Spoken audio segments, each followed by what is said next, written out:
नमस्कार मित्रों, मैं हूं डॉक्टर हरिनिवास। चैनल का नाम है संस्कृत साहित्य एवं संस्कृति। महाभारत की श्रेष्ठ कथाओं में आपका स्वागत है। उद्योग पर्व चल रहा है। श्री कृष्ण कौरवों की सभा से उठ करके सबका यथोचित अभिवादन करने के बाद युधिष्ठिर ने पहला संदेश माता के लिए दिया था कि जाकर के सबसे पहले मेरी माता से मिलना, उनको प्रणाम करना, उनको गले से लगाना, उनके दुख जैसे भी दूर हों, श्री कृष्ण वो कार्य आप करना जा करके। तो श्री कृष्ण भी वहां से खड़े होकर के सीधे विदुर के भवन में पहुंच जाते हैं। विदुर ने जिस प्रकार से उनका स्वागत किया है, ये विदुर के लिए अत्यंत ही आनंद का विषय है। जैसे ही श्री कृष्ण वहां जाकर के अपनी बुआ उन कुंती के चरणों को छूते हैं, सा दृष्ट्वा कृष्ण मायांतम प्रसन्नाद इत्यवर्चसम कंठे गृहीत्वा प्राक्रोशत स्मरंती तनयान प्रथा। कुंती जैसे ही श्री कृष्ण को देखती है, उनके गले से लग जाती है और फिर रोना शुरू कर देती है। आज 14 वर्ष बाद पुत्र तो नहीं प्राप्त हुए हैं, लेकिन पुत्रों का सबसे बड़ा हितैषी और पुत्र तुल्य आज श्री कृष्ण को वहां देख करके उनसे रहा नहीं जाता है।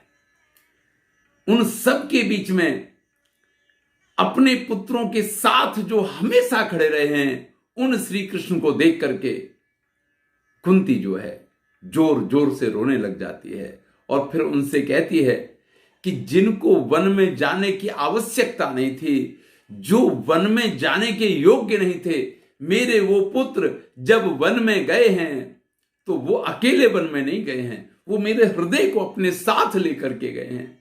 आज मैं तो यहां पे जिस प्रकार से जी रही हूं, ये तो सिर्फ एक श्वासों का चलना है। तुम तो मेरे उन पुत्रों के पास रहे हो, तुम तो मेरे उन पुत्रों से मिले हो। मुझे बताओ, मेरा युधिष्ठिर कैसा है, जिसने काम, क्रोध, लोभ सबके ऊपर विजय प्राप्त की हुई है। भरत कुल के जितने श्रेष्ठ राजा हुए हैं, उन सब श्रेष्ठ राजाओं के सारे गुण एक साथ जिसके अंदर विद्यमान हैं, ऐसा परम धर्म का आचरण करने वाला मेरा युधिष्ठिर कैसा है, जिसने कीचक को मार दिया, मैंने सुना है, जिसने हिडिंबासुर को मारा था, जिसने बड़े बड़े शक्तिशाली राक्षसों का, दैत्यों का, दानवों का हनन किया है। मेरा वो पुत्र वृकोदर इस समय कैसा है, जो तुम्हारा प्रिय सखा है, जो अत्यंत पराक्रमी योद्धा है, वो अर्जुन इस समय कैसा है, मुझे बताओ। सहदेव कैसे हैं, मुझे बताओ। चित्रयोधी नकुल किस प्रकार का है, कृष्ण सब बातें मुझे बताओ। इस समय कुंती का मन जो है कृष्ण को देखने के बाद अधीर हो गया है, रोती जा रही है, कृष्ण से पूछती जा रही है। फिर कहती है, सर्वै पुत्रैः बहुमता, मुझे अपने सभी पुत्रों से अधिक मेरी पुत्र वधू द्रौपदी प्रिय है। कुलीना रूप संपन्ना सर्वै समुदिता गुणै, सभी गुणों का जो भंडार है, रूप, शील, गुण, चारित्र। पुत्र लोभात पति लोकम वृषणानाम सत्यवादिनी, मुझे अपने सभी पुत्रों से अधिक वो पुत्र वधू प्रिय है। ईश्वरी सर्व कल्याणी द्रौपदी कथम उच्यत, मुझे बताओ वो द्रौपदी इस समय कैसी है, उसकी स्थिति किस प्रकार की है। इस प्रकार से कुंती रोती जा रही हैं, एक एक एक एक बात श्री कृष्ण से पूछ रही हैं, एक एक के समाचार श्री कृष्ण से पूछ रही हैं। 14 वर्षम यन्ना पश्यम अरिंदम, अरे श्री कृष्ण, मैंने 14 वर्षों से अपनी इन संतानों को देखा नहीं है। उस द्रौपदी को देखे हुए जिसको मैं इतना प्रेम करती हूं, 14 वर्ष बीत गए हैं। कृष्ण, मुझे बताओ, मेरी वो द्रौपदी, वो अर्जुन, वो युधिष्ठिर, वो भीम सब कैसे हैं। और वो द्रौपदी जब उसको सभा में सभी लोगों के सामने पांडव बैठे हुए थे, उनकी उपस्थिति में इस प्रकार से खींच करके लाया गया, वो बात मैं अभी तक नहीं भूल पाती हूं। वहां सभी कुरुकुल के श्रेष्ठ योद्धा विद्यमान थे। वहां उसके ससुर वाल्मीकि, सोमदत्त, पितामह, गुरु द्रोणाचार्य सब विद्यमान थे। और उसने जब प्रश्न पूछे तो सबके मुंह सिल गए थे, किसी ने उसके प्रश्न का जवाब नहीं दिया। धृतराष्ट्र, बाल्हीका, कृपस्य, सोमदत्तस्य निर्वीणा कुर्वस्त, सब बिल्कुल जैसे उनको कोई लेना देना ही नहीं है, इस प्रकार से निर्वीण अवस्था में बैठे हुए थे।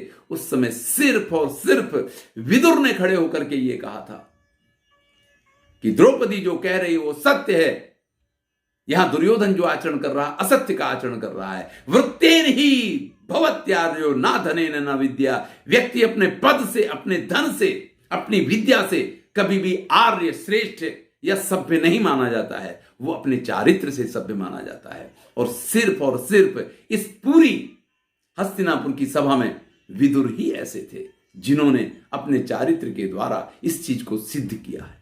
इस प्रकार से विदुर के घर पे कुंती क्यों रह रही है, एक तरीके से इस बात को भी वो सिद्ध करती है। और फिर कहती है, निर्वासनम च नगरात प्रवृज्या च परंतप नाना विधानाम दुखानाम अभिज्ञास्मि जनार्दन। हे जनार्दन, मुझे एक एक बात याद आ रही है, किस प्रकार से मेरे पुत्रों को नगर में से निकाला गया है, किस प्रकार से वो नगर से बाहर गए हैं। मुझे तो ये बात सोच सोच करके कलेजा फटा जाता है कि किस प्रकार से 1 वर्ष का अज्ञातवास मेरे सिंह जैसे पुत्रों ने, मेरी अत्यंत प्रिय द्रौपदी ने कितने दुख उठा करके, नमे क्लेशतमं तत्स्यात् पुत्रैः सह परन्तप, कैसे वो अज्ञातवास पूर्ण किया होगा। इससे अधिक एक माता के लिए दुख की बात क्या हो सकती है कि वो अपने पुत्रों से दूर है और उसके पुत्र एक के बाद एक दुखों को भोगते चले जा रहे हैं।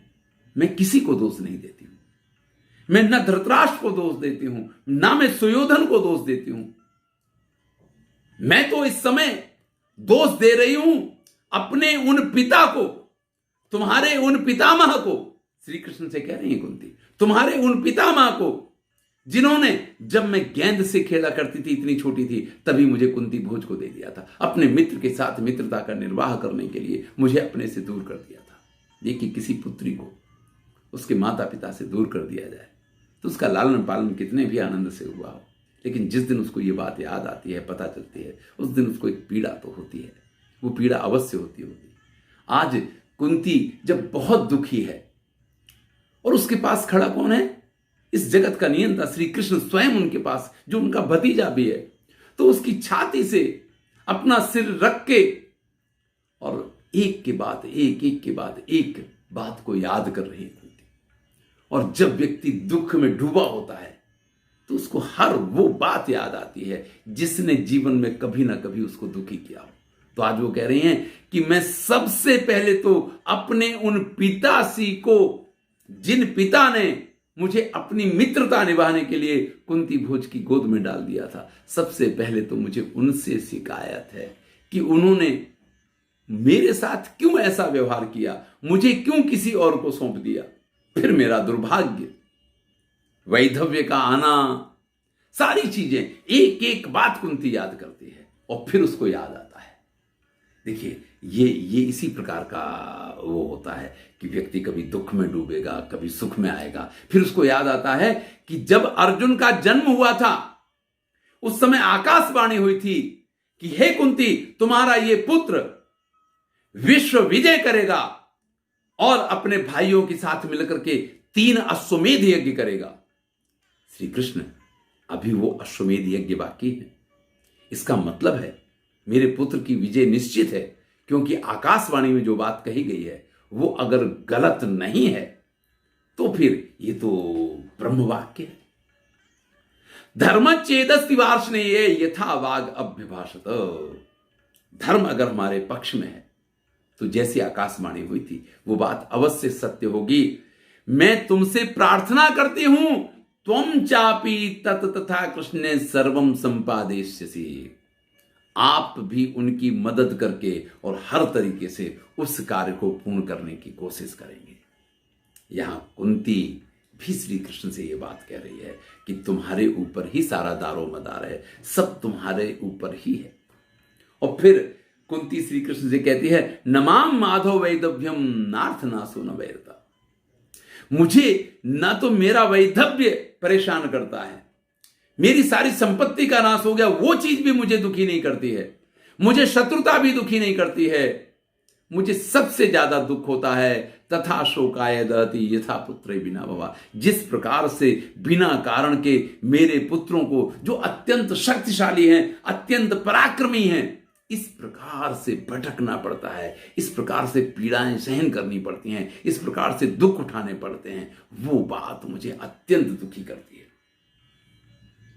मैंने 14 साल तक जो दुर्योधन की वजह से अपने पुत्रों को नहीं देखा है, युधिष्ठिर को नहीं देखा है, धनंजय को नहीं देखा है, दोनों नकुल सहदेव को नहीं देखा है, जो भीम को नहीं देखा है, ये बात मुझे खाए जाती है। कृष्ण देखो, दुनिया में यही तो होता है कि अगर कोई व्यक्ति मर जाता है ना, तो वो हमें दिखाई देना बंद हो जाता है, और जब हमें वो दिखाई देना बंद हो जाता है तो हम उसका श्राद्ध कर दिया करते हैं। मैंने 14 वर्षों से अपने पुत्रों को नहीं देखा है, मेरे पुत्रों ने मेरा मुख नहीं देखा है, इसलिए मेरे लिए मेरे पुत्र मर गए हैं और मेरे पुत्रों के लिए मैं भी मर गई हूं। ये कुंती की पीड़ा है जो पराकाष्ठा पे पहुंचती है, और वो अत्यंत रोते हुए कहती हैं, पराश्रया वासुदेव या जीवत धिगस्तुता। इस संसार में जो व्यक्ति पराश्रित होकर के जिंदा रहता है ना, उसके जीवन को धिक्कार है। मेरे पुत्रों से जाकर के कहना कि मैं इस समय दूसरे के घर पे रह करके दूसरे के टुकड़ों पे पल रही हूं, इससे अधिक पीड़ादायक और कोई वस्तु नहीं हो सकती है। अथो धनंजयम ब्रूयात नित्योद्युक्तम ब्रकोदरम। जाना और जाकर के अर्जुन से कह देना और उस भीम से कह देना, यदर्थम क्षत्रिया सूते तस्य कालो यमागता। जिसलिए एक क्षत्राणी अपने पुत्र को जन्म देती है, आज वो समय आकर के उपस्थित हो गया है। यहां कुंती का स्पष्ट संदेश है कि अर्जुन और भीम से जाकर के कह देना कि अगर वो छत्राणी के पुत्र हैं, छत्राणी जिसलिए अपने वीर योद्धा पुत्रों को जन्म देती है, अब वो समय बिल्कुल आ गया है। किसी भी तरीके से इसमें से पीछे नहीं हटना है। यतुसा बृहति श्यामा एक वस्त्रा सभाम गता अश्रुणोत परुषा वाचा किम्नु दुख तरम ततः। मुझे आज भी वो दिन भूला नहीं है, मैं आज भी उस घटना को भूल नहीं सकती हूं कि मेरी पुत्र वधू को जिसने एक वस्त्र पहन रखा था और उसी दशा में उसको सभा के बीच में खींच करके लाया गया था, और जो नहीं कहना चाहिए वो सारी बातें जो उससे कही गई थी, उसका जो अपमान हुआ था, उसका जो अनादर हुआ था, एक भी चीज मैं भूल नहीं पाती हूं। मैं सोती हूं तो हे कृष्ण मुझे वही बातें याद आती हैं, वही सारी चीजें मेरे दिमाग में घूमती रहती हैं और मैं दुख के सागर में डूब जाती हूं। फिर तो कुंती बहुत जोर जोर से रोने लग जाती है। तब श्री कृष्ण उसको सांत्वना देते हुए कहते हैं, कातु सीमंतिनी त्वादृक लोके स्वस्ति पितृस्वसा। अरे बुआ, आपकी जैसी कौन ऐसी दूसरी स्त्री संसार में हुई है? आप विचार तो कीजिए। सूरसेन की पुत्री हैं आप, आजमीर के कुल में आपका जन्म, आपका विवाह हुआ है, तो आपके जैसी उत्तम सौभाग्यशालिनी और कौन स्त्री संसार में है? लेकिन ये तो नियम है। जो वीर पत्नियां होती हैं, जो वीर पुत्रियां होती हैं, जो वीर प्रसूता होती हैं, उनके जीवन में दुख और दुख ही लिखे होते हैं। वीरसु वीर पत्नीम त्वं सर्वैः समुदिता गुणैः सुख दुखे महाप्राज्ञे त्वादृशी सोढ़ुमर्रति। और आप जैसी स्त्री को ये सुख दुख समान रूप से भोगने ही पड़ते हैं। आपको भी ये सब कुछ भोगना पड़ा है। फिर श्री कृष्ण पांडवों का संदेश कहना शुरू करते हैं। अभिवादयन्तीं भवतीं पांडवा सह कृष्णया। द्रौपदी के साथ सभी पांडवों ने आपको अभिवादन भेजा है बुआ। वो अपने कुशल समाचार आपके लिए कह रहे हैं और आपकी कुशलता की, आपके निरोगिता की वो कामना कर रहे हैं। श्री कृष्ण कुंती से कहते हैं, अरोगान सर्व सिद्धार्थान क्षिप्रम द्रुक्षसि पांडवान। आप अपने पुत्रों को जो निरोगी हैं, जिनके सभी अर्थ सिद्ध हुए हैं, सभी कामनाएं जिनकी सिद्ध हुई हैं, ऐसे उन अपने पुत्रों को जल्दी ही आप देखोगे। ईश्वरान सर्वलोकस्य हता मित्रान श्रियान व्रतान। और उस समय उनकी स्थिति कैसी होगी, वो सभी के स्वामी होंगे, यानी सर्वत्र उनका राज्य होगा, उनके सभी शत्रु नष्ट हो गए होंगे और जो कुछ उनकी इच्छाएं हैं सभी इच्छाएं उनकी पूर्ण हुई होंगी। इस प्रकार से श्री कृष्ण सिर्फ पांडवों के समाचार नहीं देते हैं, माता कुंती को आश्वासन भी देते हैं। तब कुंती उनसे कहती है, यद यद तेषां महाबाहो पथ्यम स्यान मधुसूदन यथा यथा त्वं मन्येता कुर्या कृष्ण तथा तथा। हे मधुसूदन, उनके लिए जो जो कल्याणकारी हो, पथ्यम जो उनके लिए योग्य हो, और जो तुमको लगे कि यही उनके लिए करनी है, उन सब कार्यों को तुम करना। यानी कुंती श्री कृष्ण से ये कहती है कि अब ठीक है, आपके जैसा तो और कोई श्रेष्ठ है नहीं इस संसार में, तो आपको जो ठीक लगे मेरे पुत्रों के लिए वो सारे निर्णय आप लेना और उनके लिए जो ठीक हो उनके लिए करना, अविलोपेन धर्मस्य। ये देखिए, ये है माता कुंती। क्यों उनको युधिष्ठिर जैसा धर्मात्मा पुत्र प्राप्त हुआ है, क्यों उनको अर्जुन और भीम जैसे पुत्र प्राप्त हुए हैं, जो अभी तो युद्ध के लिए तत्पर थे, लेकिन फिर वो ये कहते हैं कि संसार का कल्याण हो, अगर उसमें हमें संधि करनी पड़े, हमें कुछ सहन करना पड़े, तो भी हम सहन करने के लिए तैयार हैं। देखिए, कुंती के शब्दों में माता के संस्कार ही पुत्रों को महान बनाते हैं, इसका ये सबसे उत्तम उदाहरण है। अविलोपेन धर्मस्य अनिकृत्या परंतप। श्री कृष्ण से कह रही है कि धर्म का लोप ना हो और अनीति का आचरण ना हो। मेरे पुत्रों को सब कुछ मिलना चाहिए, लेकिन अधर्म से नहीं मिलना चाहिए, अनीति से नहीं मिलना चाहिए। प्रभावज्ञास्मिते कृष्णे सत्यस्या अभिजनस्य च। मैं जानती हूं कि तुम हमेशा सत्य और धर्म का ही पक्ष लेते हो, फिर भी मैं तुमसे कह रही हूं कि धर्म की हानि नहीं होनी चाहिए, अनीति का आचरण ना हो, और फिर भी हमारे पुत्रों को सत्य के मार्ग से सब कुछ प्राप्त हो, यही मैं आपसे प्रार्थना करती हूं, यही मैं आपसे कामना करती हूं। देखिए, जीवन में कई बार ऐसा होता है कि जब व्यक्ति बहुत परेशान हो जाता है, जब व्यक्ति बहुत मुश्किल में आ जाता है, तो कई बार धर्म को छोड़ के अधर्म का आचरण कर लेता है। कहा जाता है कि धीरज धर्म मित्र अरुनारी आपत्ति काल पर किए जारी। जब विपत्ति आती है तभी वास्तव में धर्म की परीक्षा होती है कि व्यक्ति वास्तव में धर्म का पालन करने के लिए कितना दृढ़ संकल्प है। और यहां इतनी विपत्तियों के बाद भी जब कुंती ये कहती हैं कि अधर्म का आचरण नहीं होना चाहिए, अनीति का आचरण नहीं होना चाहिए और मेरे पुत्रों को उनका सब कुछ प्राप्त होना चाहिए, तब आपको ये मानना पड़ेगा कि कुंती जैसी ही वो माता है जो पांडव जैसे पुत्रों को जन्म दे सकती है। अगर आपको भी उत्तम संतान चाहिए तो इन बातों का ध्यान, जीवन में ये कथाएं हमें मार्गदर्शक बनती हैं, ये हमारी पथ प्रदर्शक बनती हैं। हम इन कथाओं को सिर्फ कथाओं के रूप में सुनेंगे ना तो कुछ नहीं होने वाला। इनसे संस्कार हमें ग्रहण करने हैं और यही इसका सबसे बड़ा फल है।